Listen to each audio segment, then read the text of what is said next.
দীর্ঘ ১ মাস ২০ দিন পর শুক্রবার খোলা হলো উদয়পুরের ঐতিহ্যবাহী মাতা ত্রিপুরা সুন্দরী মন্দিরের প্রণামী বাক্স ও সিন্দুক। সকাল থেকেই মন্দির প্রাঙ্গণে থাকা মোট ১৭টি সিন্দুক ও প্রণামী বাক্স খুলে শুরু হয় গণনার কাজ, যা চলে দিনভর। গোমতী জেলা শাসক কার্যালয়ের ডেপুটি কালেক্টর চন্দ্রশেখর চট্টোপাধ্যায় জানান, প্রণামী বাক্স থেকে ভারতীয় মুদ্রার পাশাপাশি উদ্ধার হয়েছে বিভিন্ন দেশের বৈদেশিক মুদ্রা। এর মধ্যে রয়েছে মার্কিন dollar, Malaysia, Sri Lanka, Bhutan, Saudi আরব, কুয়েতের মুদ্রা এবং বাংলাদেশের টাকা।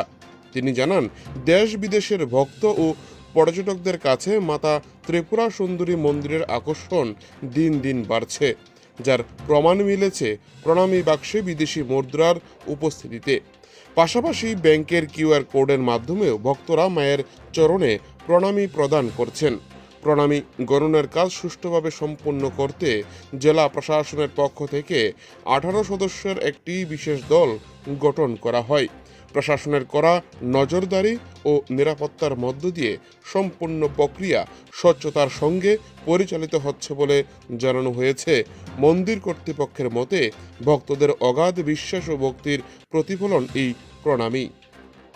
উদয়পুর থেকে নিজস্ব প্রতিনিধির রিপোর্ট, টিভি 100 বাংলা। নমস্কার, আমি Chandrashekhar Chattopadhyay, deputy collector, DM Gomti office. তো আজকে আমরা প্রণামীর বাক্স গণনা করার যে দায়িত্ব পেয়েছি, আমার সঙ্গে মোট 18 জন স্টাফ আছেন আমাদের ডিএম অফিস এবং এসডিএম অফিস। আর প্রণামীর বাক্স মোট আছে ছোট 15টা, আর মাঝারও একটা, আর বড় একটা, মোট 17টা প্রণামীর বাক্স আছে। তবে আজকে আমরা 1 মাস 20 দিন পরে প্রণামীর বাক্সগুলো খুলেছি।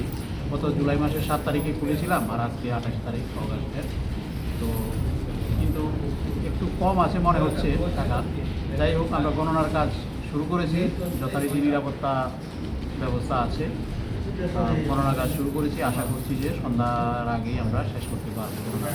তবে এখানে এবারও প্রতিবারের মতোই এবারও আর একটু বেশি দেখলাম বিদেশি টাকা, বিদেশি মুদ্রা আমরা পেয়েছি। সেগুলো আমরা ব্যাংকের মাধ্যমে করে করে দেবো, আমরা ট্রাস্টের হাতে তুলে দেবো, ওনারা কনভার্ট করে দেবো। আর এমনিতে মোটামুটি ঠিকই আছে, ফুটফলস অনুযায়ী প্রণামী করেছে। এবারও আশা করি সামনের দিকে আরও বাড়বে। এবার এমনি তো বর্ষার সিজন গেছে মাঝে, ভাবছি যে সামনের দিকে আর একটু বাড়বে। ঠিক আছে, সামনে দেওয়ালিও আসছে। সামনে দেওয়ালি আসে, পূজার সময় দেওয়ালির সময় একটু বেশি পড়ে, তখন ফুটফল বেশি পড়ে, প্রণামীও বেশিভাবেই পড়ে। তো সেটা আমরা ট্রাস্টের হাতে তুলে দেবো আজকে গণনা কার্যের পর।